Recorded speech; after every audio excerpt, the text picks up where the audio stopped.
Il semble que Zelensky ait complètement perdu le contrôle et il a menacé d'envoyer à l'avant tous les députés qui ne suivent pas sa ligne, éliminant ainsi en un seul coup toute l'opposition. De plus, la Hongrie a annoncé qu'elle activerait l'article 5 de l'OTAN si l'Ukraine attaquait le pipeline Turk Stream. Et pour couronner le tout, une nouvelle attaque massive contre l'Ukraine a eu lieu cette nuit, avec des centaines de missiles et de drones. Accrochez-vous bien, c'est parti. Alors que tous les regards sont tournés vers le Moyen-Orient et la guerre en Iran, le conflit en Ukraine continue sans relâche et de nouvelles évolutions catastrophiques se produisent à Kiev. Commençons par l'attaque de grande ampleur d'hier soir. Puis nous passerons au sujet brûlant de la politique intérieure. The Kiev Independent rapporte: une vaste attaque de missiles et de drones de la part de la Russie sur des villes ukrainiennes a fait 4 morts et 24 blessés. Dans la nuit du 24 mars, la Russie a frappé plusieurs villes ukrainiennes avec des missiles et des drones. Au moins 4 personnes ont perdu la vie et 24 autres ont été blessées selon les autorités locales. D'après l'armée de l'air ukrainienne, la Russie a utilisé 392 drones, dont 250 de type Shahed, ainsi que 7 missiles balistiques de type Ganda-M, 18 missiles de croisière KH-01, 5 missiles de croisière Iskander et 4 missiles guidés air-sol de type X-59. Voici la carte montrant les attaques de la nuit dernière. On peut clairement voir que l'ensemble de l'Ukraine a été la cible d'attaque. La ville portuaire d'Odessa semble avoir été touchée le plus sévèrement.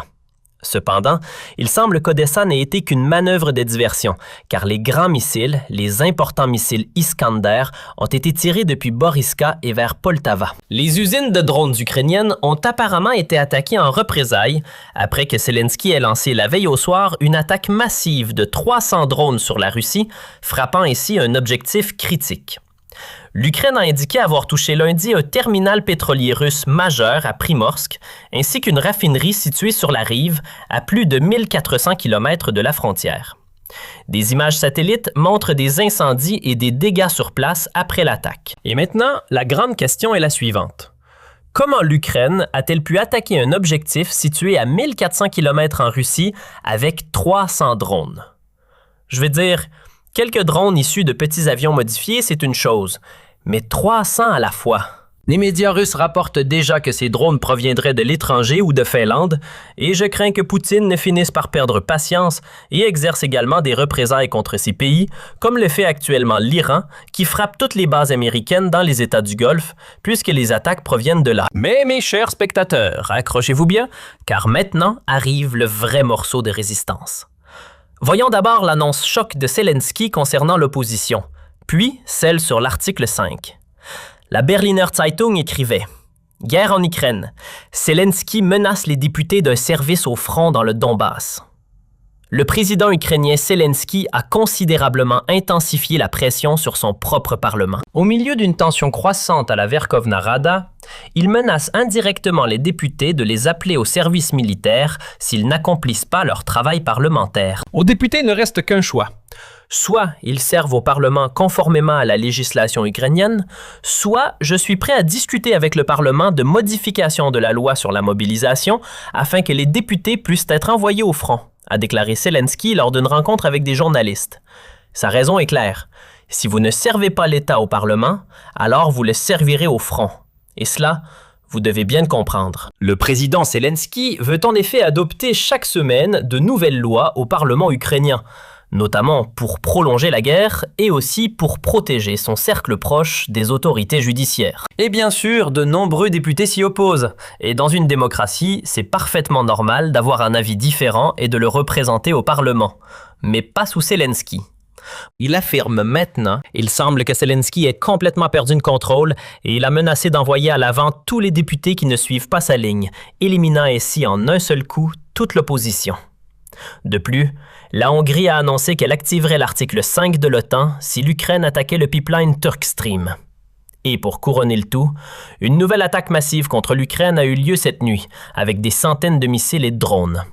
Accrochez-vous bien, c'est parti. Alors que tous les regards sont tournés vers le Moyen-Orient et la guerre en Iran, le conflit en Ukraine continue sans relâche et de nouvelles évolutions catastrophiques se produisent à Kiev. Commençons par l'attaque de grande ampleur d'hier soir. Puis nous passerons au sujet brûlant de la politique intérieure. The Kiev Independent rapporte: Une vaste attaque de missiles et de drones de la part de la Russie sur des villes ukrainiennes a fait 4 morts et 24 blessés. Dans la nuit du 24 mars, la Russie a frappé plusieurs villes ukrainiennes avec des missiles et des drones. Au moins 4 personnes ont perdu la vie et 24 autres ont été blessées selon les autorités locales. D'après l'armée de l'air ukrainienne, la Russie a utilisé 392 drones, dont 250 de type Shahed, ainsi que 7 missiles balistiques de type Ganda-M, 18 missiles de croisière KH-01, 5 missiles de croisière Iskander et 4 missiles guidés air-sol de type X-59. Voici la carte montrant les attaques de la nuit dernière. On peut clairement voir que l'ensemble de l'Ukraine a été la cible d'attaque. La ville portuaire d'Odessa semble avoir été touchée le plus sévèrement. Cependant, il semble qu'Odessa n'ait été qu'une manœuvre de diversion, car les grands missiles, les importants missiles Iskander, ont été tirés depuis Boriska et vers Poltava. Les usines de drones ukrainiennes ont apparemment été attaquées en représailles, après que Zelensky ait lancé la veille au soir une attaque massive de 300 drones sur la Russie, frappant ainsi un objectif critique. L'Ukraine a indiqué avoir touché lundi un terminal pétrolier russe majeur à Primorsk, ainsi qu'une raffinerie située sur la rive, à plus de 1400 km de la frontière. Des images satellites montrent des incendies et des dégâts sur place après l'attaque. Et maintenant, la grande question est la suivante. Comment l'Ukraine a-t-elle pu attaquer un objectif situé à 1400 km en Russie avec 300 drones? Je veux dire, quelques drones issus de petits avions modifiés, c'est une chose, mais 300 à la fois.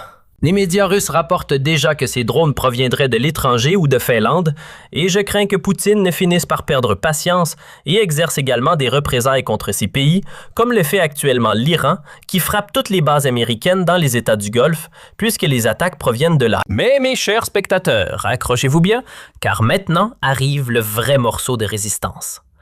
Voyons d'abord l'annonce choc de Zelensky concernant l'opposition, puis celle sur l'article 5. La Berliner Zeitung écrivait « Guerre en Ukraine. Zelensky menace les députés d'un service au front dans le Donbass. » Le président ukrainien Zelensky a considérablement